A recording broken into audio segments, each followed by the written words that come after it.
Muy bien, queridos hermanos, Marcos capítulo 11, versículo 1 al 11, un pasaje precioso, hermanos, probablemente conocido por la gran mayoría de nosotros, la entrada triunfal del Señor Jesucristo a la ciudad de Jerusalén. Continuamos con la predicación expositiva del Evangelio de Marcos. Este pasaje probablemente lo conocemos, ya lo hemos leído quizás muchas veces, pero es un pasaje que podríamos identificarlo como el principio del final de lo que sería el ministerio terrenal de nuestro Señor Jesucristo. Marcos, después de ese episodio donde el Señor sana a un ciego llamado Bartimeo y que lo hemos estudiado ya semanas atrás, Marcos nos presenta ahora la llegada del Señor Jesús a Jerusalén. Obviamente no es la primera vez que el Señor ingresa a Jerusalén.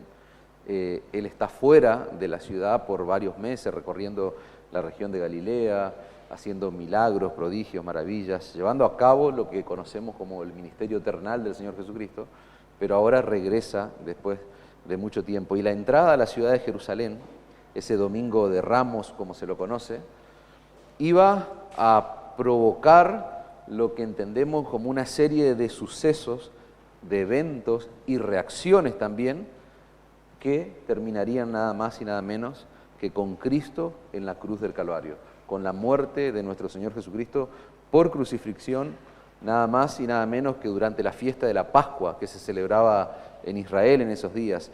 Y fíjense que en el texto que hemos leído, ahora lo vamos a hacer nuevamente, aprovechando que no es un texto largo, Marcos enfatiza una vez más la llegada de Jesús y fíjense que el énfasis por la manera en que Él ingresa y los detalles que rodean su llegada, otra vez Marcos está poniéndonos delante de nosotros a Jesucristo, un rey que asume una posición de siervo, lo que dice Marcos capítulo 10, verso 45, este rey que vino no a ser servido, sino a servir y a entregar su vida en rescate por muchos. Los detalles de la entrada nos van a poner a ese Jesucristo, a ese Rey siervo que es nuestro Señor Jesús. Jesús no llega montado en un caballo robusto, como sería digno de un rey, no llega rodeado de ejércitos, sino que Él llega, dice la Escritura, en el texto que leímos, montado en un pollino de asna, para ubicarnos en el tipo de animal que es un burro pequeño, es la cría de un burro. Él llega rodeado de los discípulos, pero también otra característica del peregrinaje del Señor durante su ministerio, rodeado de una gran multitud. Y la particularidad de esta multitud es que está aclamando al Señor Jesucristo como un rey sin tener un entendimiento de la naturaleza del reino del Señor Jesús. Nosotros venimos de dos porciones de texto, ustedes recordarán, donde el Señor confronta esa idea de grandeza que tenían los discípulos, donde el Señor también confronta a la multitud y sigue la línea de pensamiento cuando se encuentra con el ciego. El Señor está hablando de en qué consiste su reino. Y ahora, este pasaje, podríamos decir que la línea de pensamiento continúa.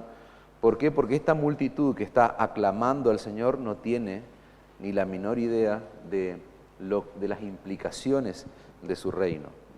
De hecho, no estaría mal decirles que ni siquiera los discípulos tenían todavía una comprensión completa del reino que había venido a establecer el Señor Jesús. Días después de esa llegada a Jerusalén, Jesús es entregado por los líderes judíos, es entregado a las autoridades romanas, Él va a ser condenado a muerte durante esa fiesta donde los judíos sacrificaban miles y miles de corderos cada año, según la ley de Moisés, corderos que nunca iban a poder quitar verdaderamente los pecados del pueblo. Pero todos esos sacrificios que se están llevando a cabo en esa fecha en la que el Señor llega a Jerusalén, significaban básicamente o apuntaban al verdadero sacrificio que el Señor iba a hacer allí en la cruz del Calvario, como ese cordero de Pascua, ese cordero de Dios que quita el pecado del mundo. La muerte de Cristo, hermanos, es el tema central de lo que va a pasar de ahora en adelante a lo largo de los capítulos que vienen en este Evangelio que estamos estudiando. La muerte de Cristo es el tema central, siempre decimos, de toda la Escritura. Es el eje que atraviesa a toda la palabra de Dios. Podríamos decir que lo que va a ocurrir en días, en el próximo viernes de esta semana, de este domingo que el Señor entra, lo que va a ocurrir allí es el acontecimiento que podríamos considerarlo como el punto de inflexión de toda la historia de la humanidad.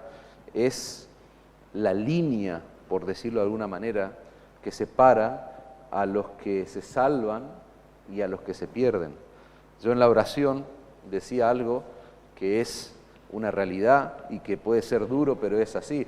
Yo decía, Señor, estamos esperando, ¿no?, ese día hermoso, glorioso, donde nos encontraremos contigo, pero ese día para algunos será motivo de gozo, pero para otros será terrible, porque el Señor no será su Salvador, sino que será su juez. Y lo que va a ocurrir allí en la cruz, hacia donde el Señor se está conduciendo, va a ser lo que divide, ¿no es cierto?, a la humanidad en dos grupos de personas: los que lo van a reconocer a Él como el Rey de Reyes y Señor de Señores, y los que lo van a rechazar a Él, por lo cual van a estar en una condenación segura allí en la eternidad.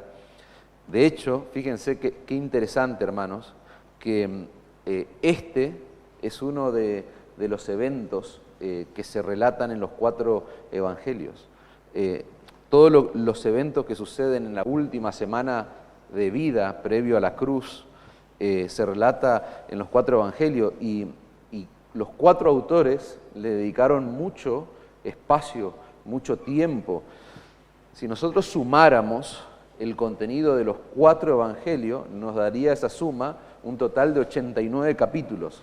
Ahora, de esos 89 capítulos, 30 capítulos se enfocan en estos 7 días, en este evento que comienza con la entrada del Señor Jesús allí en Jerusalén, en los 7 días previo a la crucifixión de Cristo.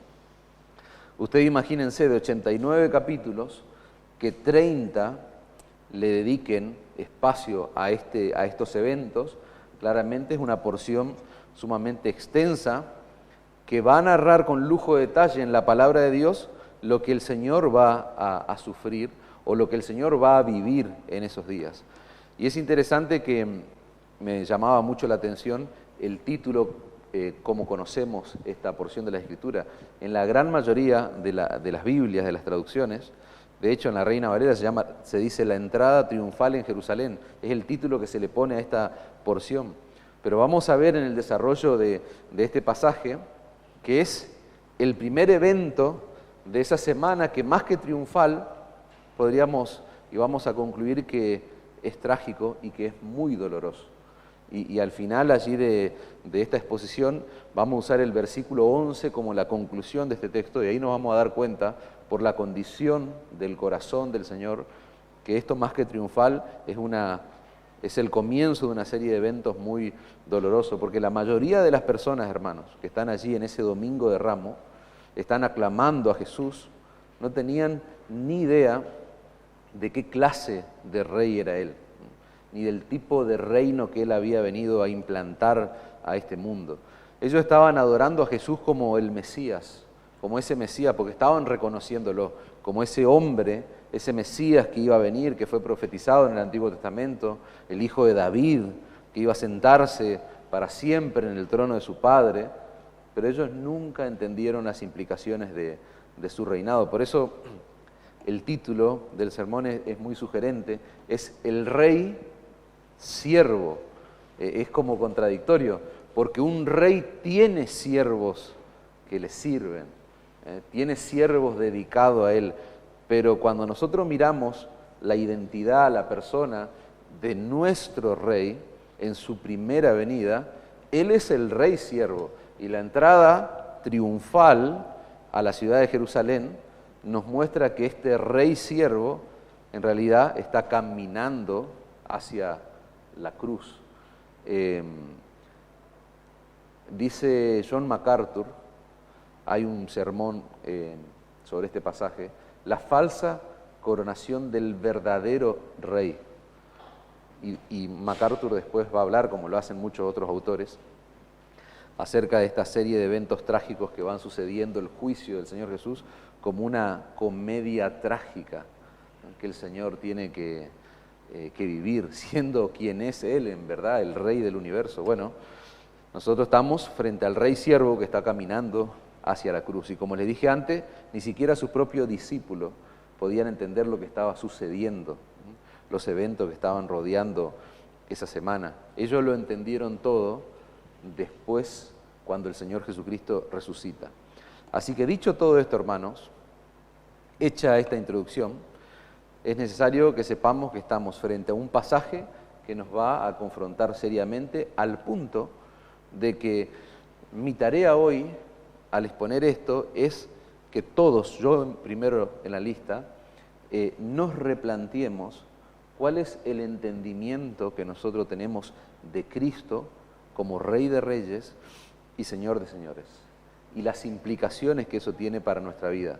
Lamentablemente, hermanos, este pasaje nos va a mostrar que se puede decir que Jesús es Señor y no tenerlo a Jesús como Señor de nuestra vida. Lamentablemente, este pasaje nos va a mostrar que yo puedo cantar alabanzas al Rey de Reyes, que es Cristo, y no tenerlo como el Rey de mi vida. Y eso lo vemos en el pasaje que nosotros leímos, que lo vamos a leer nuevamente. Dice el verso 1, cuando se acercaban a Jerusalén, junto a Betfagé y a Betania, frente al monte de los Olivos, Jesús envió dos de sus discípulos y les dijo, id a la aldea que está enfrente de vosotros y luego que entréis en ella hallaréis un pollino atado en el cual ningún hombre ha montado, desatadlo y traedlo. Y si alguien os dijere, ¿por qué hacéis eso? Decid el Señor lo necesita y que luego lo devolverá. Fueron y hallaron el pollino atado afuera de la puerta, en el recodo del camino, y lo desataron.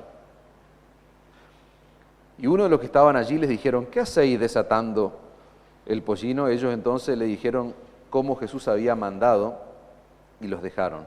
Y trajeron el pollino a Jesús y echaron sobre él sus mantos, y se sentó sobre él.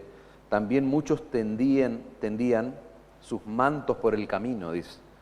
Y otros cortaban ramas de los árboles y las tendían por el camino. Y los que iban delante y los que venían detrás daban voces, diciendo, Hosana, bendito el que viene en el nombre del Señor. Bendito el Rey de nuestro Padre David que viene. Hosana en las alturas. Y el verso 11 dice, y entró Jesús en Jerusalén y en el templo, y habiendo mirado alrededor todas las cosas, como ya anochecía, se fue a Betania con los 12. Es como un cierre abrupto que hace Marcos en la historia, pero Lucas nos va a dar más detalles sobre el versículo 11, que va a formar parte de la conclusión del sermón. Pero fíjense, hermanos, lo primero que se observa en el texto es el énfasis que hay en el texto bíblico en cuanto a lo que podríamos identificar en teología como la soberanía de Dios. O sea, la soberanía de Cristo en este caso. Fíjense que Marco está presentando a Jesús como ese Rey soberano que tiene el control absoluto de todas las cosas. Y los 3 versículos que forman parte del inicio de este relato nos muestran eso.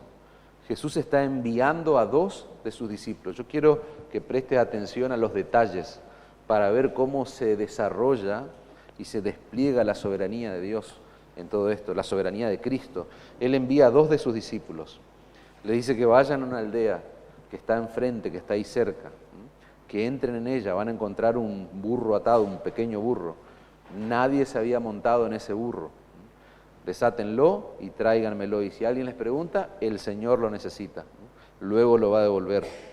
Ustedes recuerdan que Jesús va camino a Jerusalén, pero había pasado por Jericó. Él había tenido el encuentro, dijimos antes, con el ciego Bartimeo. Él ahora se encuentra a 3 kilómetros de la ciudad de Jerusalén, está rodeado por sus discípulos, está rodeado también por una multitud. Y fíjense qué interesante el detalle de Marco, porque hay gente que va atrás y otra gente que va adelantándose al trayecto del Señor.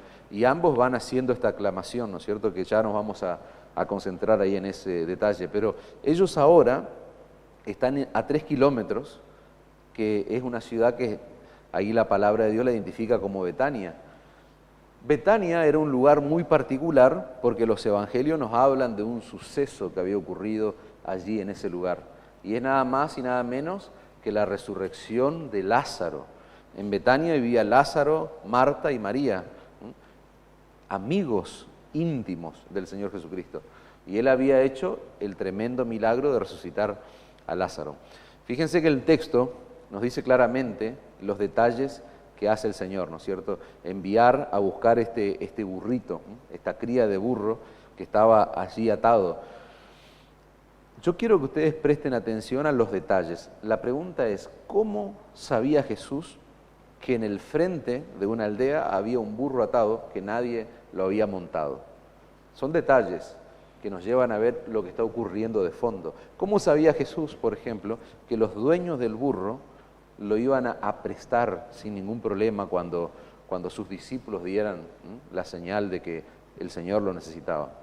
Jesús y sus discípulos, yo les dije antes, estuvieron mucho tiempo fuera de Jerusalén, porque ellos habían estado recorriendo la región de Galilea, llevando a cabo el ministerio terrenal del Señor. O sea, era imposible que Jesús supiera todos estos detalles, a menos que Él tenga claramente un conocimiento, un entendimiento sobrenatural de todas las cosas que estaban sucediendo, que estaban rodeando su llegada a Jerusalén. Era imposible que Él supiera todos estos detalles, a menos que Él tuviera el control absoluto, hermanos, el total y absoluto control de todos los sucesos, de todos los eventos que van a rodear su camino hacia la cruz del Calvario. Fíjense que Marco lo presenta a Jesús como ese Rey soberano del universo que todo lo sabe y que no hay absolutamente nada que esté fuera de su control. ¿Por qué? Lisa y llanamente porque este Rey es Dios, Jesús es Dios. Por eso Él sabía que un burro iba a estar afuera de una casa, que sus dueños no iban a poner oposición para entregar ese burro a sus discípulos. Antes de ese evento, ustedes recuerdan lo que habíamos estudiado anteriormente, Jesús ya les viene anunciando en 3 ocasiones a sus discípulos lo que va a pasar en Jerusalén, los detalles, el evento de su muerte. Nosotros vimos que el último anuncio que Él le da, ahí Él le da más precisiones, le da más detalle. Pero ahora le está dando una orden. Fíjense que en la serie de eventos que se están preparando para el acontecimiento de su muerte de cruz, hay una orden como esta, que probablemente habrá impactado a los discípulos, porque a simple vista parece ser que es una instrucción contraria a lo que debiera hacer un cristiano, ¿no? Ir y tomar un animal que no es suyo, pero claramente el texto aclara el detalle que era prestado, ¿no? Pero más allá del impacto que pudo haber generado en la mente de los discípulos, esta orden que el Señor le está dando y que forma parte de uno de los eventos que rodea su camino a la cruz, el Señor le está mostrando a sus discípulos que Él está al control de todo lo que va a suceder en esa semana donde Él va a culminar en una cruz.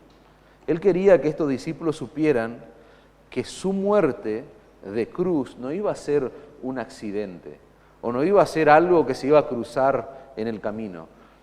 Y comienzan esa muestra, esa lección, esa enseñanza, comienza con esta instrucción: vayan y busquen este pequeño burro.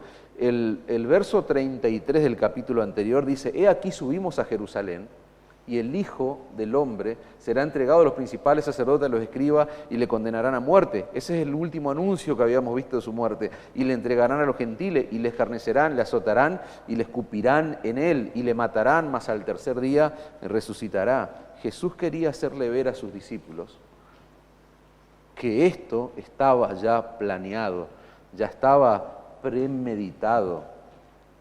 Jesús quería que estos hombres supieran que Dios lo había planeado todo hasta el más mínimo de los detalles, como por ejemplo que en el frente de una casa haya un burro que nunca fue montado. Cuando nosotros miramos el relato de Lucas en el libro de Hechos, nosotros vemos que finalmente los discípulos entienden todo, o lo entendieron todo a la perfección.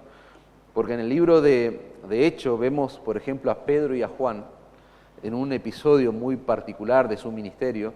Ellos están padeciendo, están compareciendo frente al concilio judío, ellos están siendo amenazados para que nos sigan predicando el Evangelio. Son retenidos allí, después son liberados, ellos van al encuentro con la iglesia, y fíjense que la iglesia, los creyentes, junto con los discípulos del Señor, los apóstoles, hacen una oración preciosa y que es maravillosa leerla y traerla a memoria. Dice Hechos capítulo 4, verso 24, ellos habiendo oído todas estas prohibiciones que le hicieron a los apóstoles de no predicar el Evangelio, dice, alzaron unánime la voz a Dios y dijeron, soberano Señor, tú eres el Dios que hiciste el cielo y la tierra, el mar y todo lo que en ellos hay, que por boca de David tu siervo dijiste, ¿por qué se amotinan la gente y los pueblos piensan cosas vanas? Se reunieron los reyes de la tierra y los príncipes se juntaron en una contra el Señor y contra su Cristo, porque verdaderamente se unieron en esta ciudad contra tu santo Hijo Jesús, a quien ungiste, Herodes y Poncio Pilato, con los gentiles y el pueblo de Israel. Hasta ahí el detalle de todos los eventos que van a suceder durante esta semana de la pasión de Cristo, como se la conoce. Ahora, el verso 28, hermano, es impactante. Para hacer, dicen ahora, con el diario del lunes, para hacer cuanto tu mano y tu consejo habían determinado que sucediera. ¡Wow! O sea, Hechos 4:28, hermano, debe estar grabado en nuestro corazón. O sea, nosotros debiéramos orar, debiéramos predicar el Evangelio de esta forma cuando le compartimos las buenas nuevas de salvación a alguien. Todo estaba bajo el control absoluto de Dios. ¿Por qué? Porque todo sucedió, toda esta gente actuó e hizo, por cuanto dice el pasaje, tu mano y tu consejo, tu voluntad lo había determinado que sucediera. El destino de Jesús, hermano, no estaba en las manos de esos líderes por los cuales iba a ser apresado, los líderes de Israel. No estaba en las manos de esas autoridades romanas, del procurador romano, del gobierno de Roma. No, líderes de Israel, los líderes judíos, los sacerdotes, esos necios que apresaron al Señor, los romanos que intervinieron en su muerte, en su crucifixión, todos absolutos responsables de su pecado, pero al mismo tiempo, hermano, sin saberlo, a juzgar por esta preciosa oración que encontramos en el libro de Hechos, esta gente estaba actuando, estaban haciendo la voluntad de Dios, sin saberlo.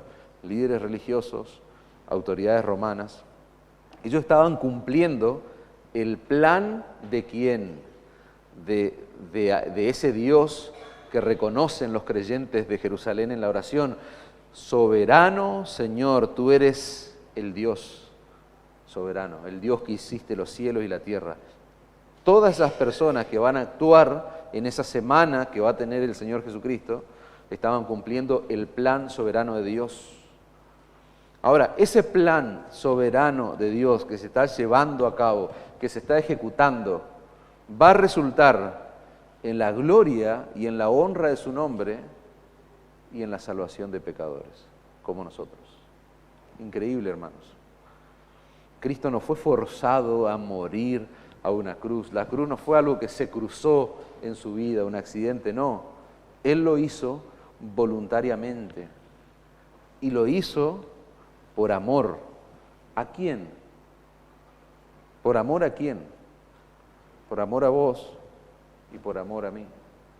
La cruz trajo gloria a Dios, pero trajo redención, trajo perdón, trajo esperanza, para que, como decíamos antes, cuando nos encontremos en aquel día, nosotros podamos estar amparados en los méritos de Cristo, no en los nuestros, Si vos te presentás en aquel día amparado en tus méritos, va a ser un día de dolor porque nuestros méritos no sirven para nada.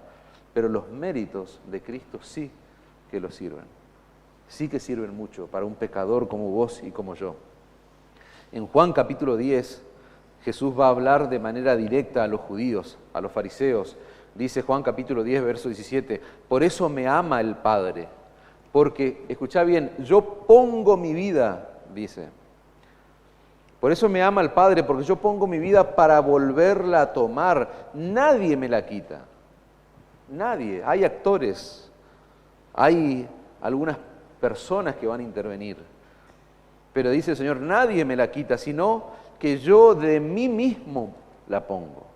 Yo pongo mi vida, mi propia voluntad es lo que está diciendo el Señor. Tengo poder para poner mi vida y tengo poder para volverla a tomar. Este mandamiento lo recibí de mi Padre, dice el texto. Entonces, el Rey soberano, hermanos, fue llevado a la cruz porque Él quiso ser llevado a la cruz. Cristo, nuestro Rey soberano, nuestro Rey siervo, terminó en una cruz porque Él quiso, eso formaba parte del plan predeterminado de Dios. Fue llevado a la cruz para dar su vida por vos y por mí, por pecadores como nosotros. Detalles de la entrada, hermanos. Fíjense qué interesante. La entrada en un burro. Pensemos un poquito, imaginemos esto. Siempre decimos que cuando leemos los evangelios, especialmente episodios como este, donde el Señor tiene encuentros muy particulares con personas o con la multitud, o un episodio como este, es un hermoso ejercicio hacer correr nuestra imaginación. Imagínate, ponete en ese lugar. Imagínate viendo a Jesús entrando en un burro, en un pollino de asna, en un burrito pequeño, en una cría de burro. ¿Por qué entró en la ciudad de esa forma? Porque no era la primera vez que entraba, pero sí sería su última vez. Ahora, ¿por qué no entró caminando normalmente, como probablemente lo hizo en otras oportunidades? O si era un rey, ¿por qué no entró en un corcel, en un caballo robusto, estilizado, digno de un rey, un caballo imponente? Eso era lo común, era lo típico. Todos los eventos que están rodeando los sucesos, las palmas, la aclamación, todo es digno del recibimiento de un rey. Pero hay un detalle, como el burro, por ejemplo, un rey entra con un caballo imponente y con un ejército detrás. Pero no es el caso del Señor.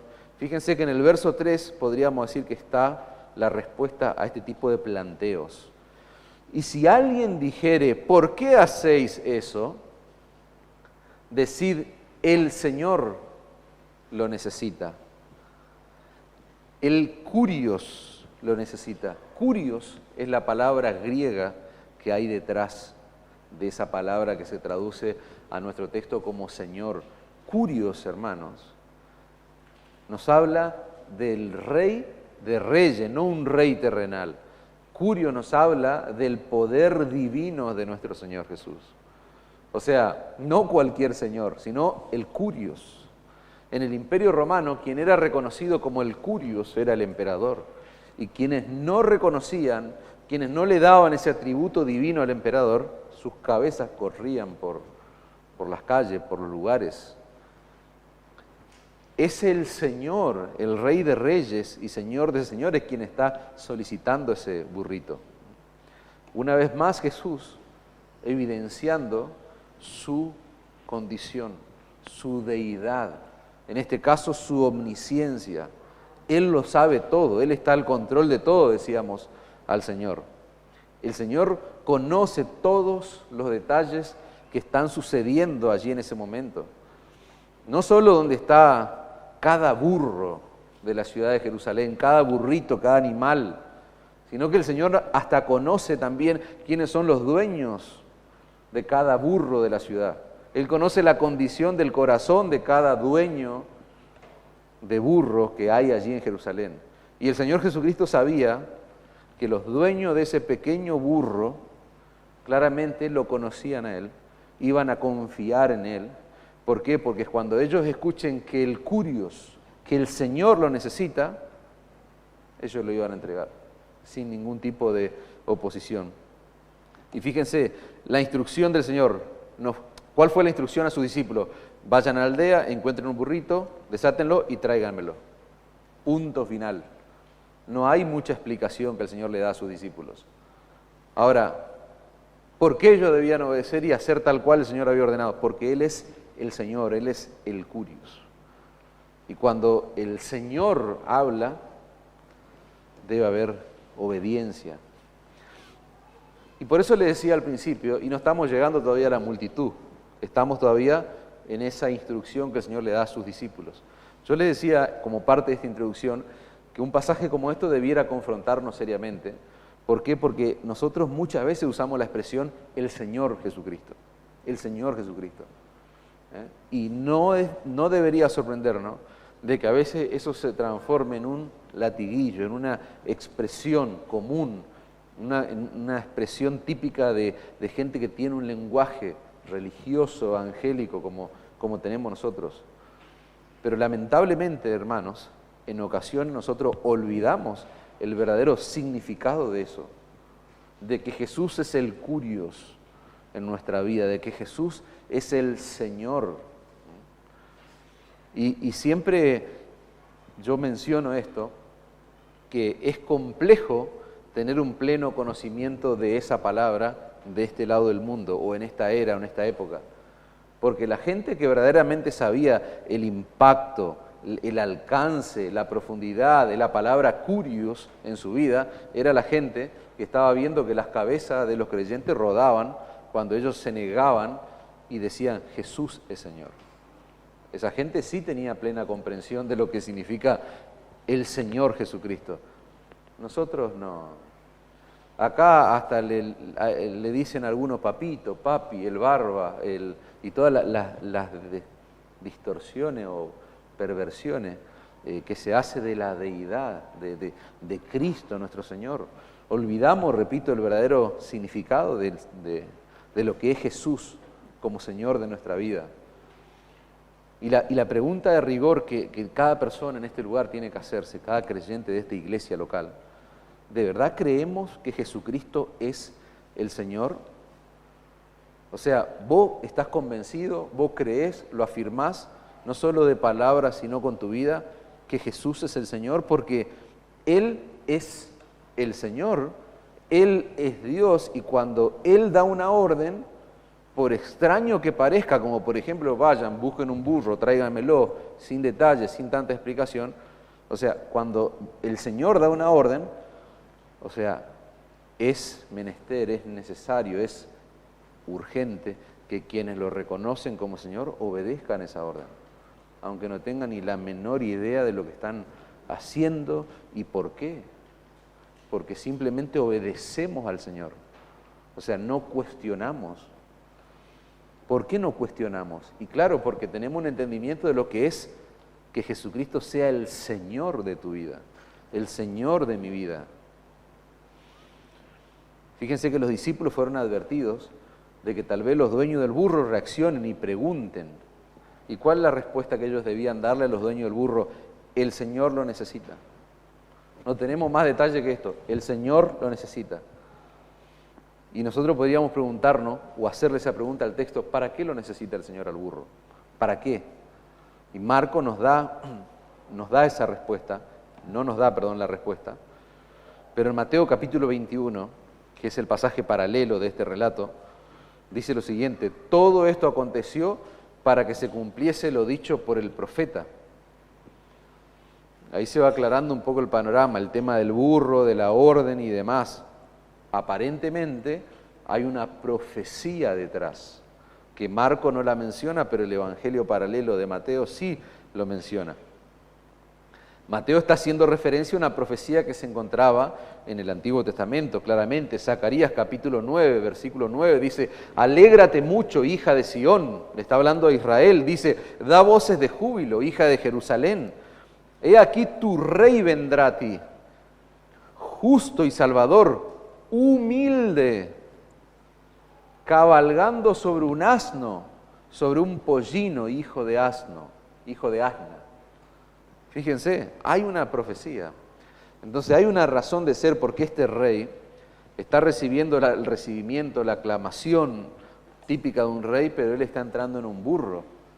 Entonces se dan cuenta cómo estos judíos que están allí están diciendo las palabras que ahora vamos a decir, esa ovación que él está recibiendo, porque claramente conocían la profecía y sabían que ellos tendrían que alegrarse, dar voces de júbilo cuando el rey venga a ellos.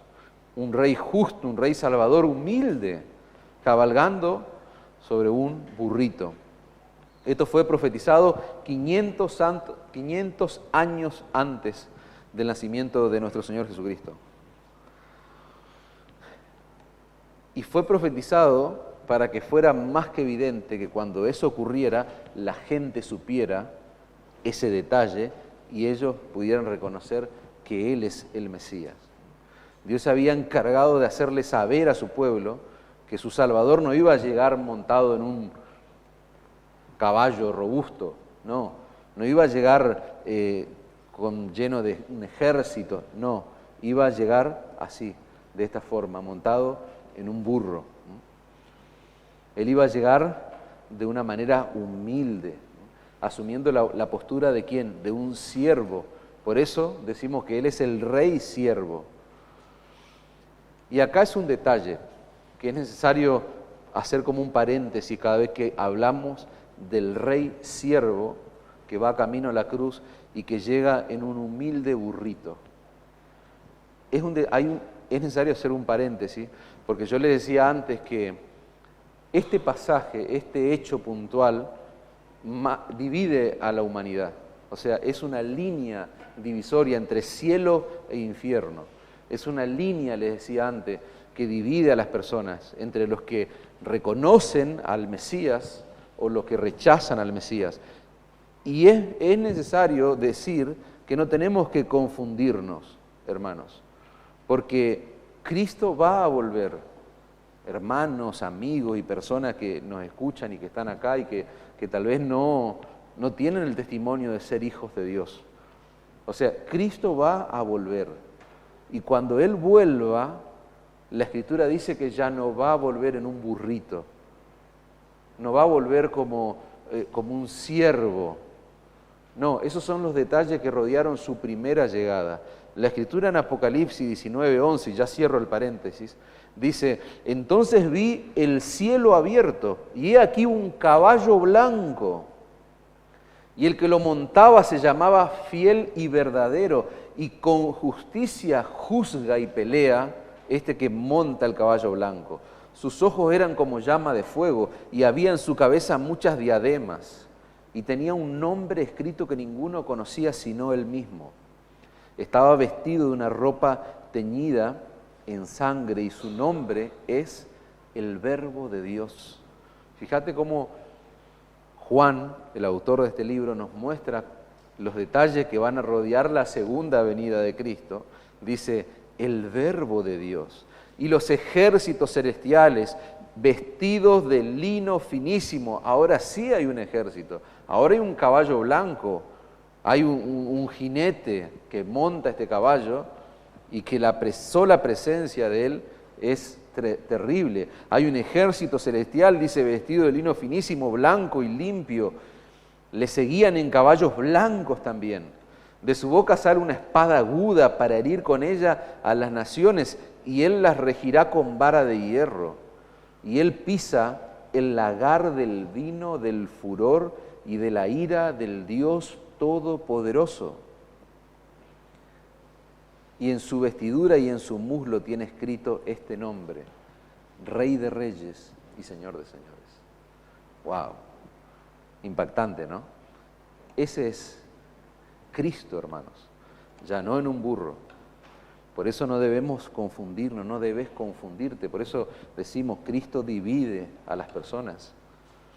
El domingo de Ramos, Jesús entra a Jerusalén subido no en un trono, no entra para subirse a un trono, no entra de manera imponente como se menciona allí en Apocalipsis, sino que Él entra en un burro para subirse no a un trono, para subirse a una cruz. Y eso es increíble porque el Rey de Reyes, quien va a volver con todo este poder, con toda esta potencia, nosotros vemos que en el Domingo de Ramos, Él viene a este mundo de manera humilde, de manera mansa, cabalgando sobre un burrito. Él no va a imponer su reinado, no va a destruir el imperio romano, sino que Él va a redimir a su pueblo por medio de su muerte en la cruz del Calvario. O sea, Él no viene a imponer un reino, Él no viene con poder militar, no, Él va camino a la cruz, como decíamos. El Rey soberano, que tiene un control perfecto de todas las cosas, decide ponerse en esta etapa, en esta venida, a merced de criaturas rebeldes, de hombres rebeldes. Y Él vence en debilidad, porque Él vino, cuando Él venga en la segunda venida, Él va a destruir a sus enemigos, va a destruir las naciones, con vara de hierro, dice la Escritura.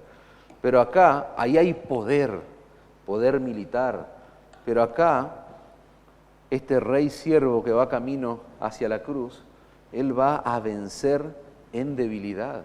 Cristo es el Rey siervo, hermanos, que vence en debilidad.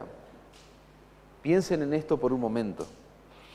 El Rey de Reyes y Señor de Señores, ese es nuestro Cristo. Él es el amo, dijimos antes, el dueño absoluto del universo. Pero Él no vino rodeado de riquezas como tiene que ser digno de un rey. Él no vino al mundo para vivir una vida de rey. Varias veces, dicen los evangelios, que Jesús tuvo que cruzar el mar de Galilea en una barca prestada. ¿Cómo entra a Jerusalén? En un burro prestado. Cuando Él muere, dice la Escritura que había ya una tumba reservada para Él, que era prestada. Era prestado, un sepulcro prestado. El Rey de Reyes, el dueño de todo, hermano, este Rey, el que nosotros creemos, al que nosotros servimos, claramente decide despojarse de todo para venir a salvar a pecadores como nosotros, a pecadores. Pero Él sigue siendo Rey y sigue siendo soberano en medio de su debilidad. Marcos 11, versículo 4 de nuestro texto dice: fueron y hallaron el pollino atado afuera, a la puerta, en el recodo del camino, y lo desataron. Y uno de los que estaba allí les dijeron: ¿qué hacen desatando el pollino? Entonces ellos le dijeron como Jesús había mandado y lo dejaron. Le dieron la respuesta que el Señor le había dado. Fíjense que ahí hay un detalle más que es necesario mencionarlo. No era algo común que un burro esté atado en la puerta de una casa.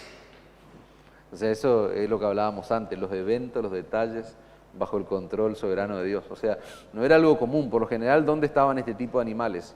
Estaban en lo que sería el patio o en la parte interna de la aldea o de la vivienda, digamos.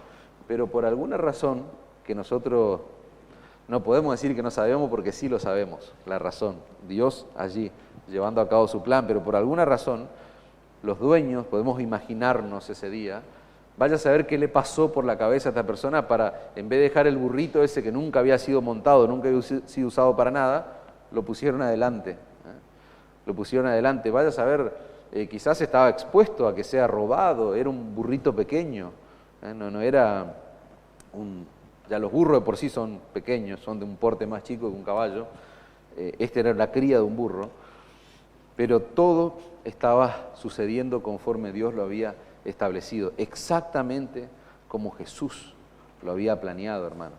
Y ver ese detalle, o esa serie de detalles, en los eventos que rodean su entrada a Jerusalén, a mí me trae tranquilidad, no sé a vos, pero yo creo que debiera traernos tranquilidad, debiera transmitirnos paz a nosotros, porque en más de una ocasión, no sé si te pasa a vos, pero a mí sí me pasa, de que a veces uno piensa que los eventos que suceden en el mundo, especialmente bajemos esa idea a nuestra vida, parece ser como que todo se está sucediendo de manera aleatoria o de manera, no sé, no me sale otra palabra, pero desde la mirada que nosotros tenemos, esta mirada horizontal, esa es nuestra óptica, muchas veces parece que están sucediendo los eventos por accidente, cuando en realidad ver este detalle en el texto bíblico, en el marco de un acontecimiento tan increíble, a mí me trae paz, porque me demuestra que no es como yo creo que son las cosas, no es como yo veo, sino que Dios está al control de todo, porque Él es soberano, Él es rey, todo sucede como Él quiere que suceda. Así fue en los eventos que rodearon su camino hacia la cruz, y así es en tu vida, así es en mi vida. Así es, mal que nos pese, aunque a veces no entendamos todo. Así ocurre con nosotros también, hermanos. Los eventos que rodearon su ingreso a la ciudad de Jerusalén, donde Él va a terminar el viernes de esa semana en la cruz del Calvario, todo eso estuvo marcado por su soberanía. Y todo en tu vida no es diferente a esto. No es que algunas cosas están bajo el control de Dios, no. Toda tu vida, todos los detalles, todos los eventos están marcados por la soberanía de Dios. Todo sucedió exactamente como Él dijo que iba a suceder en lo que estamos estudiando y como Zacarías lo había profetizado. Incluyendo ¿qué cosa? Incluyendo lo más triste de nuestro pasaje, que es la euforia del pueblo. Todo ocurrió conforme se había profetizado, incluyendo la ovación que el pueblo de Israel le va a dar.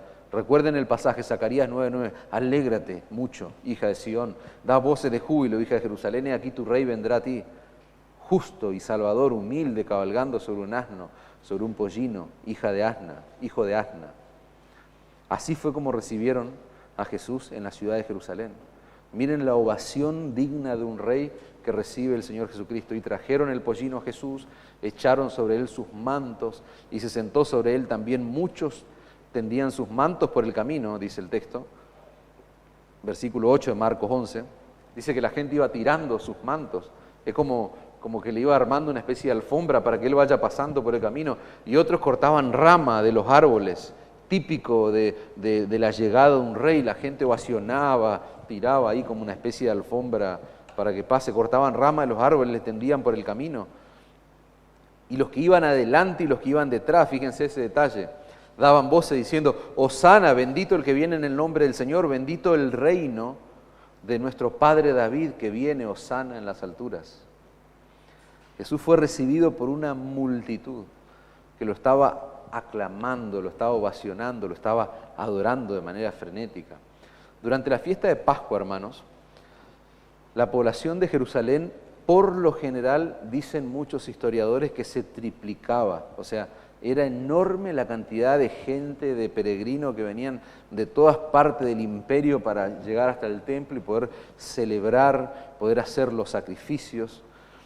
Y de hecho, dicen muchos autores que una forma típica de hacer como una especie de censo que tenían algunos de calcular más o menos la cantidad de gente que llegaba a la ciudad en esos días era la cantidad de corderos sacrificados. En base a la cantidad y los miles y miles de corderos que se sacrificaban, se podía sacar un cálculo, repito, en forma de censo para saber la cantidad de gente que llegaba a la ciudad de Jerusalén.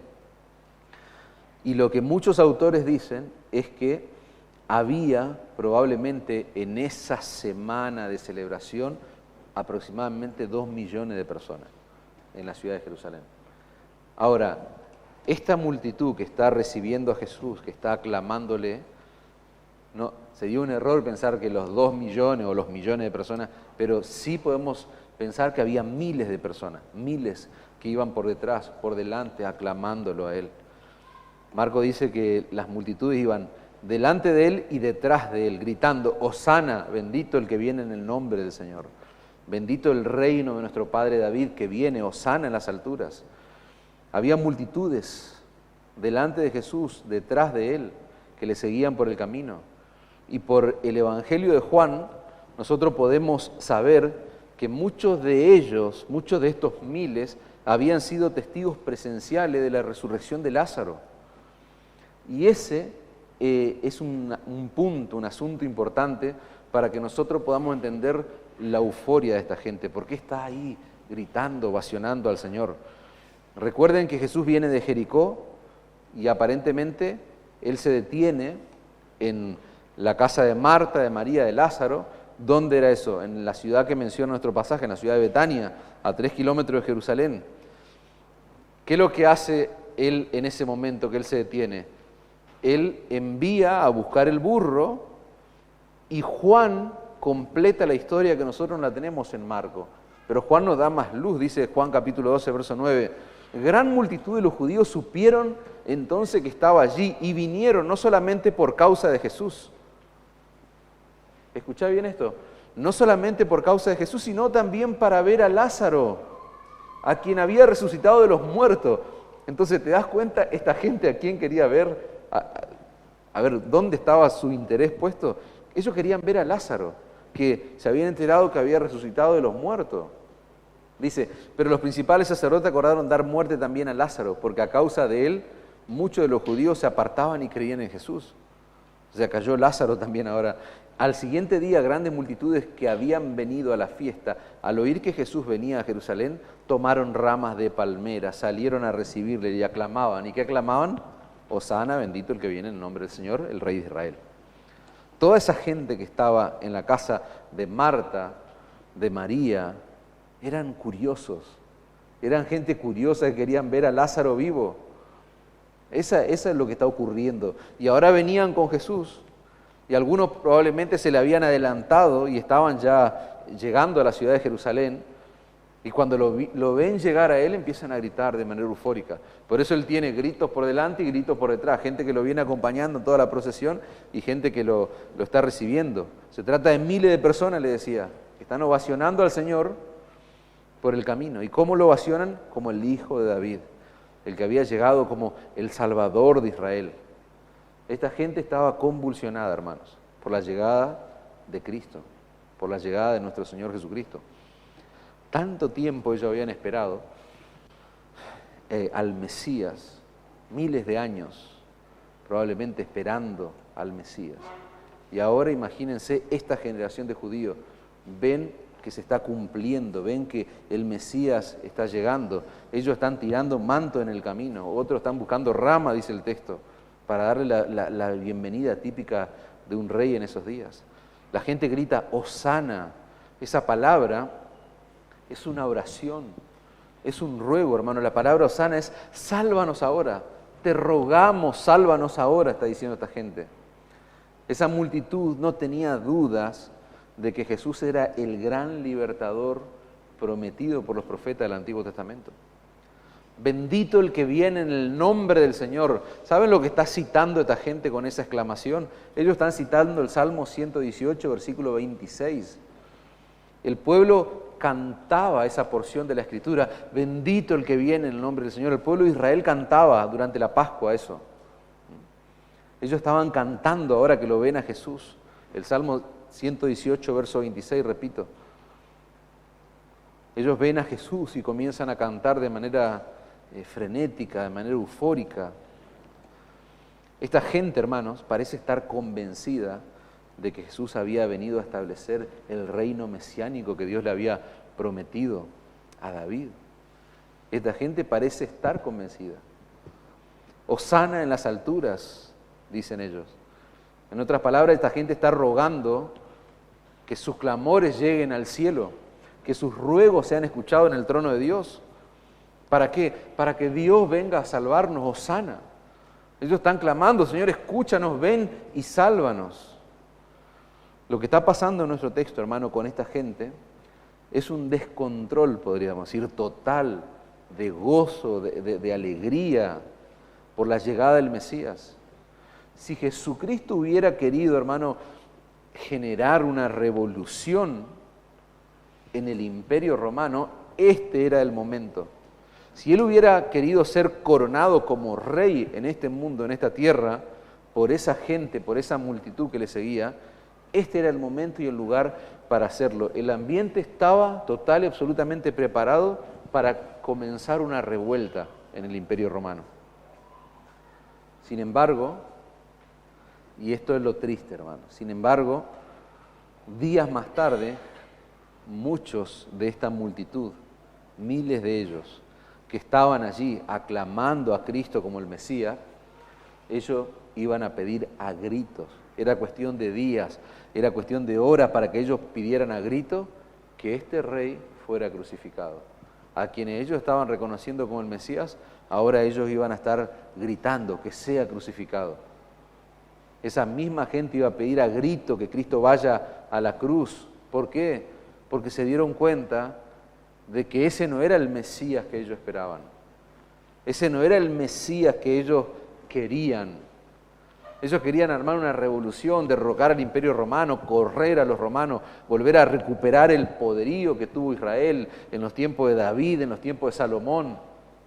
Pero ellos se dan cuenta que en lugar de ser un líder político, era un impostor. Ellos creen eso. Ellos esperaban a un líder político, a un rey que tenga poder político, poder militar, para que libere a la nación de los romanos. Ellos querían que el esplendor, las glorias de Israel lleguen de nuevo.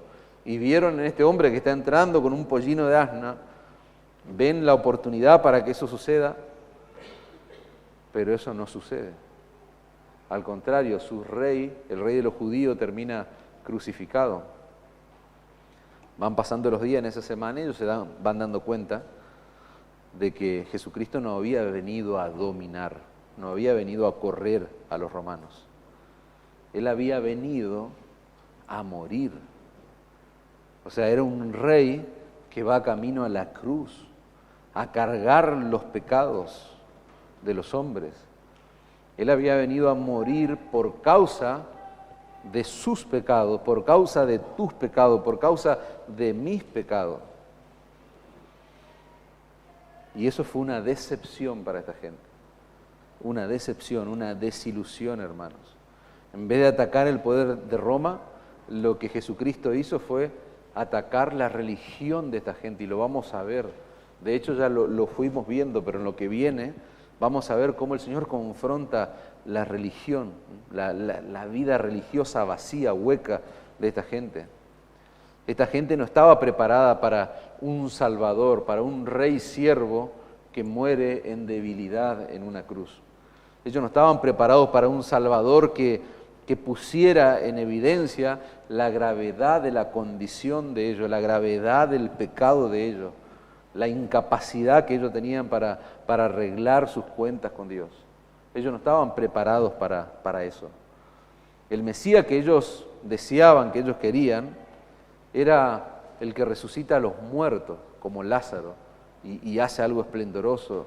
El Mesías que ellos buscaban era el que da de comer a una multitud con algunos panes y con algunos peces, y todos están saciados y todos están contentos y felices. El Mesías que ellos esperaban era el que hace milagro y sana, y la gente se va corriendo y disfrutando de la vida, etcétera, etcétera. Ellos no esperaban a un Mesías que sustituya a los pecadores muriendo en una cruz. No era ese tipo de Mesías. Ellos no esperaban a un Mesías, a un rey que ocupara su lugar allí en la cruz, y que por esa obra maravillosa ellos podían ser libres, verdaderamente libres, no del Imperio Romano. ¿Qué importa el que te pueda matar el alma? El cuerpo. No, ellos podían ser libres de la condenación eterna del pecado, pero no era lo que ellos querían. Ellos querían un Mesías que encaje con sus expectativas mundanas que tenían de la vida. Ellos querían un Mesías que cierre, ¿no es cierto?, de sus deseos, sus anhelos, sus expectativas terrenales. Pero se encontraron con un Mesías que confrontaba todo eso. Se encontraron con un Mesías que confrontaba su pecado, con un Mesías que los llamaba al arrepentimiento y a la fe en Él. O sea, arrepentimiento verdadero, a que pongan su fe en Él. Esta gente estaba ovacionando al verdadero rey, al rey de gracia, al rey del perdón, porque ellos estaban reconociendo, porque sabían la Escritura, lo que decían, y estaban viendo que eso se estaba cumpliendo, pero la motivación era equivocada, era incorrecta. ¿Por qué? Porque ellos no conocían a Jesús. O sea, ellos estaban reconociendo verdades acerca de Él, pero ellos no lo conocían de verdad a Él. La motivación de sus corazones era totalmente errada. Y tristemente, hermano, eso es lo que pasa, lamentablemente, en nuestros días. No es algo de 2000 años atrás, no es algo de esta multitud, de estas personas que están allí, no. Aún en nuestros días, en muchos contextos, en muchos lugares, en muchas iglesias, donde se predica, por ejemplo, a un Jesús o a un Mesías, a un Salvador domesticado, a un evangelio romantizado, un evangelio que no confronta la realidad, la condición del hombre. Un Jesús que más que un Salvador, más que un Redentor, es una especie de genio, de la lámpara, que está para cumplir tus deseos, tus anhelos, tus proyectos, para hacer mejor tu vida. Hoy se predica a ese tipo de Jesús. Vení a Cristo, te van a decir en algunos lugares. Vení a Jesús. Vos vas a tener una vida próspera, vas a tener una vida llena de salud. Vení a Cristo, vas a tener un matrimonio maravilloso. Vení a Cristo para que tus problemas se resuelvan. Para que no tus pecados queden sepultados en el fondo del mar, sino tus problemas, todas tus luchas van a quedar en el fondo del mar. Vas a ser una persona plena, vas a ser una persona feliz. Vení a Cristo para que tu vida pueda mejorar ahora, aquí, ahora. Así, eso es lo que escuchan las personas hoy. Eso es lo que pasa en nuestros días. Y se llenan de gente esos lugares, hermano. O sea, no debiera sorprendernos que en lugares así estén repletos de gente. Porque eso es lo que la gente quiere escuchar. La gente va a esos lugares y canta con entusiasmo. Llora, la gente llora cuando están adorando. Esto que hacemos acá es frío, es horrible, es carente de unción, le llaman algunos. No, la gente llora, se emocionan, se tiran al piso. Vos los ves adorar, yo a veces veo eso, y yo me siento como un pedazo de piedra, porque vos ves que adoran con tal devoción, pero a un Cristo que es de su invención, es de su propia imaginación. O sea, no adoran al Cristo, al Mesías, al verdadero, al de la Biblia. Cristo no es esa clase de rey, hermanos, que nosotros podemos usar como queremos, como se nos canta, ¿no? Para satisfacer mis deseos, mis planes egoístas. No, Él es un rey que vino a morir en una cruz, un rey siervo, que vino a morir como el peor de los criminales y de esa manera poder pagar la deuda que vos tenés con la justicia de Dios, la deuda que yo tengo con la justicia de Dios. Él es un rey que vino a sustituirnos en una cruz para librarnos de la esclavitud del pecado, para transformar precisamente ese corazón necio, egoísta, con el que nosotros vivimos años de nuestras vidas, para transformarlo en un corazón humilde, como es Él, como es nuestro Rey, como es nuestro Señor. A eso fue que vino Cristo, hermano. Y de esta multitud que está ovacionando a Jesús como Rey en nuestro texto, fíjense que muy pocos estaban dispuestos a someterse a su autoridad. Muy pocos estaban dispuestos a seguirle verdaderamente, porque después terminaron rechazándolo y ovacionando a un criminal. O sea, ¿por quién clamaban ellos? Que vaya Jesús a la cruz y que liberen a Barrabás, un criminal. Una cosa, hermanos, es venir a la iglesia y cantar que Jesús es maravilloso, y otra cosa muy diferente es estar dispuesto a someterme a su señorío. Es lo que decíamos antes. Cuando el curius, el rey, el señor habla, se obedece. No hay tanta explicación. O sea, una cosa es cantar y adorar y mencionar atributos suyos, llorar inclusive, y otra cosa es estar dispuesto a someterme a su voluntad, a someter mi vida, cada área de mi vida a su palabra, reconociéndole a Él como el Señor, como Él es mi Señor, Él es mi Salvador, Él es mi amo, Él es mi dueño absoluto. Eso es muy distinto. Si nosotros dejáramos de leer este pasaje acá, hermano, a esta altura, nosotros podríamos pensar que Jesús va a ser coronado rey. Bueno, si yo no lo hubiese dicho ya todo lo que le dije, pero si cortáramos acá el texto, nosotros pensaríamos que por lo que está haciendo esta multitud en este día, en este domingo, no pensemos lo que va a hacer el viernes, ¿no? Pero en este domingo, Nosotros podríamos pensar que ya él lo ponen allí como rey, ¿no? Porque le aman, porque lo están adorando. Pero miren el verso 11, hermanos. El tiempo corrió rapidísimo, hermanos, pero pido paciencia, unos breves minutos más. Miren el verso 11. Acá es triste, y con esto concluimos el texto, hermanos. Es triste, es doloroso. Y entró Jesús en Jerusalén y en el templo, y habiendo mirado alrededor todas las cosas, como ya anochecía, se fue a Betania con los 12. Marcos no da claridad acerca de lo que está pasando por la mente y el corazón de Jesús en ese momento, en que él estaba contemplando la ciudad de Jerusalén. Porque él llega, dice, entra en Jerusalén, podríamos agregar a eso que él está observando el templo, él está teniendo una mirada panorámica de lo que está pasando, pero Marcos no te da mucho detalle más que eso. Pero el Evangelio de Lucas, ahí sí nosotros podemos ver, podemos saber lo que había detrás de esa mirada que el Señor estaba haciendo de la ciudad, del templo. Dice Lucas 19:41, cuando llegó cerca de la ciudad, al verla, lloró sobre ella. Lloró. El Señor Jesucristo derramó su corazón, hermanos. Hay un dolor que se apoderó del corazón del Señor, diciendo, oh, si también tú conocieses, a lo menos en este tu día, lo que es para tu paz, mas ahora está encubierto de tus ojos. El dolor del Señor es tan grande, hermano, con lo que Él está contemplando, lo que está viendo. Jesucristo lloró por la ciudad de Jerusalén, está diciendo Lucas.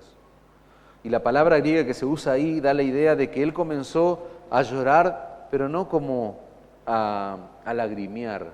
No, Él está llorando de una manera audible por lo que Él está observando en el pueblo, por la religión vacía del pueblo de Israel, por esa religión ritualista, como decíamos antes, por la incredulidad que caracteriza a esa generación, a esa nación que está allí. A pesar de la alabanza, a pesar de la algarabía, del alboroto, de la ovación que esta gente estaba pronunciando con sus labios, Jesús puede ver que el corazón de ellos era como un corazón de piedra, era un corazón duro. Cristo lo sabía y eso le está provocando un dolor, una angustia al Señor. Cristo lloró por toda esa gente que día después iba a pedir a gritos que Él fuera crucificado. O sea, Él vio eso y vio lo que iba a pasar el viernes. Él vio que muchos de los que estaban ahí seguramente, iban a estar pidiendo a gritos que Él vaya a la cruz. Él lloró por las terribles consecuencias que iban a venir sobre Israel, por haber rechazado a Él, al Rey de Reyes y Señor de Señores. Lucas sigue diciendo en el verso 43, porque vendrán sobre ti, el Señor está llorando, es como que está hablándole a Israel, y le está diciendo, vendrán sobre ti cuando tus enemigos te rodearán con vallado, y te sitiarán, y por todas partes te estrecharán, y te derribarán a tierra, y a tus hijos dentro de ti, y no dejarán en ti piedra sobre piedra, por cuanto no conociste el tiempo de tu visitación. Es terrible, es doloroso, hermanos. Es tristísimo esto. La historia nos cuenta que 40 años más tarde, después de este acontecimiento de la entrada triunfal, un general llamado Tito lo que va a hacer es sitiar la ciudad de Jerusalén. ¿Qué día, qué fecha? En la fecha de Pascua, en la semana de Pascua, cuando estaba llena de millones y millones de personas, como yo le decía. Él va a sitiar, va a cerrar la ciudad con toda esa gente adentro para que no puedan salir. Durante meses estuvieron encerrados allí todos los judíos. No tenían comida, se les cortó todo suministro de comida, de agua, nada. Dice un historiador, Flavio Josefo, que la gente tenía que hervir las correas y los calzados, que eran de cuero. Los hervían como podían y comían eso. Se alimentaban de esa forma. Eso es lo que cayó para el juicio para Israel.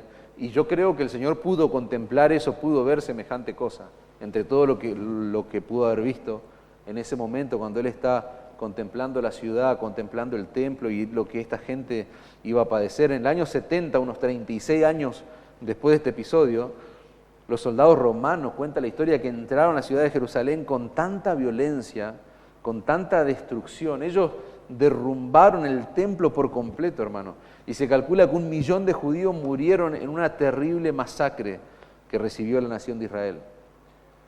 Y los que vivieron murieron en vida porque fueron peor esclavizados, fueron vendidos como lo peor, de lo peor. Ser esclavo en ese primer siglo era terrible. Y todo eso, ¿qué nos demuestra? Son datos que nos demuestran que es terrible, es algo horrible rechazar a un rey como Cristo. O sea, tiene un alto precio, no es algo gratis, no es cualquier cosa rechazar al Señor Jesucristo. El Señor estaba viendo todo eso probablemente mientras Él contemplaba la ciudad.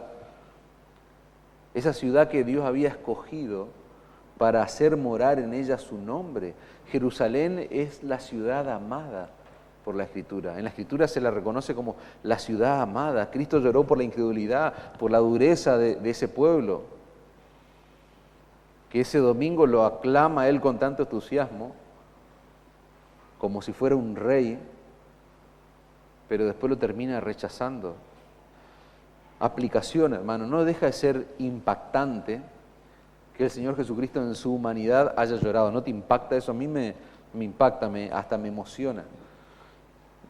Que haya sentido tanto dolor por la incredulidad de la gente que lo está aclamando como rey.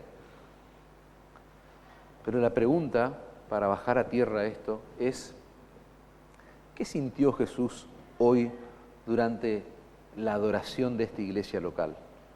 Cuando nosotros lo estábamos aclamando como rey, con los himnos y las canciones que nosotros cantábamos. Antes yo apliqué el texto y pensamos en el contexto evangélico de nuestros días, en lo que ocurre en algunos lugares, pero este no es un lugar donde se da un evangelio romántico, donde se predica un Jesucristo del genio de la lámpara. No, nosotros nos reconocemos como una iglesia de sana doctrina, una iglesia de sana enseñanza, que proclamamos el verdadero evangelio. De hecho, cada vez que paso yo acá adelante digo, qué hermoso es cantar el evangelio, hermanos. Ahora, la pregunta para esta iglesia local, para mí, para ustedes: ¿qué sintió Jesús durante la adoración, mientras nosotros vinimos a adorarle? ¿Qué sintió Jesús cuando vos te preparabas en tu casa para venir a adorarle a Él? ¿Qué sintió Cristo durante la última semana, esta última semana de tu vida, cuando vio la vida de adoración de los creyentes de esta iglesia local? Hacete esa pregunta. Yo me la hago como pastor, pero me la hago para mi vida personal. O sea, ¿qué habrá sentido el Señor cuando vio nuestra vida de adoración? Parece que nos hace como sentir bien pensar en lo desastroso que es el mundo evangélico, cuando pensamos en, como les dije antes, en iglesias falsas, en los creyentes de esas iglesias. Pero en un lenguaje coloquial, así como hablan la gente joven, ¿qué onda con esta iglesia, hermanos? O sea, ¿qué onda con vos, con tu vida? No pensemos en los otros, pensá en vos en este momento. Porque lo peor que uno puede hacer a veces es pensar, lo peor que un pastor puede hacer es aplicar un texto pensando en otros lugares, más allá de que es una realidad. Y lo peor que puedo hacer yo como creyente es pensar en otro, o pensar en el que tengo al lado, en vez de pensar en mí cuando la Escritura se está haciendo impartida. ¿Qué pasa con tu vida, con nuestra iglesia? ¿Qué sintió Jesús cuando vio tu vida de adoración esta semana? O tal vez la pregunta que tendríamos que hacernos es: ¿tengo una vida de adoración? O sea, o tal vez yo tenga que preguntarte: ¿tenés una vida de adoración al Rey de Reyes, al Señor de Señores? ¿Y por qué es importante concluir el sermón con este tipo de preguntas, hermano? Porque hoy aprendimos que yo puedo ser intensamente emocional, efusivamente emocional, en mi alabanza, en mi adoración, en mi ovación a Cristo, nada más y nada menos, pero al mismo tiempo tener un corazón que se rehúsa a someterse a su voluntad. Eso es lo que aprendimos hoy. O sea, si tuviéramos que cerrar el tema de hoy es, yo puedo ser intensamente emocional, hasta tirarme al piso, llorar y tener un corazón de piedra, un corazón que no se somete a Dios. Obviamente, hermano, que no estoy diciendo que son malas las emociones. Al contrario, yo soy un hombre muy emocional. Ustedes a veces ven que me emociono cuando predico la Escritura porque hay un texto a veces o una verdad de la Escritura que me golpea el corazón. O sea, no están mal las emociones. Yo puedo ser emocional con un corazón obediente y sumiso, que reconoce verdaderamente al Rey de Reyes y Señor de Señores, que es Cristo. Pero la pregunta es, ¿yo soy así? ¿Soy emocional y al mismo tiempo reconozco o soy pura emoción? Pero, repito, el problema no está en las emociones. La pregunta que tenemos que hacernos es si de verdad mis emociones se corresponden con mi sumisión voluntaria, con mi sometimiento voluntario a Cristo. En ocasiones, hermanos, yo me encuentro llorando en mi vida personal y privada. Yo me encuentro emocionado a veces, porque veo, hay algo, o veo que mi adoración privada me lleva a emocionarme, pero yo cuando evalúo mi sometimiento a Cristo me da vergüenza, hermanos. O sea, yo me encuentro a veces llorando porque hay una verdad de la Escritura que moviliza mis emociones, pero al mismo tiempo y en paralelo, y hablo de mí, no estoy hablando de otro, yo veo que Cristo como Señor de mi vida, a mí me da vergüenza. Entonces eso me hace hasta cuestionarme en mi adoración. Es como dice una oración puritana, a veces me arrepiento aún de mis arrepentimientos, porque a veces nos arrepentimos, pero no hay dolor, no hay angustia. Bueno, esto es algo parecido. Esa es la idea, hermano, que te puedas evaluar en ese sentido. Tenemos que pedirle al Señor que nos ayude a no ser como esta multitud. Que el Señor nos ayude a no caer en ovación, en alabanza, en adoración, con un corazón vacío de verdadera devoción, hermanos. Que Cristo realmente sea el Rey soberano, el Rey de Reyes en nuestros corazones. Que cada vez que nosotros nos presentemos delante de Él podamos responder a ese llamado de ir a Él en arrepentimiento, con la disposición de someternos con gozo a su santa y perfecta voluntad, no a la nuestra, no a nuestros planes. Que la oración de esta iglesia local, hermano, que la oración genuina sea, tú eres el Señor. Cristo, tú eres el Señor. O sea, yo soy tu siervo, yo soy tu esclavo. Dime, Señor, qué tengo que hacer y lo voy a hacer. Sin cuestionamiento, sin planteo. Dios quiere, hermanos, que cada uno de los que estamos acá tenga este corazón. Amén.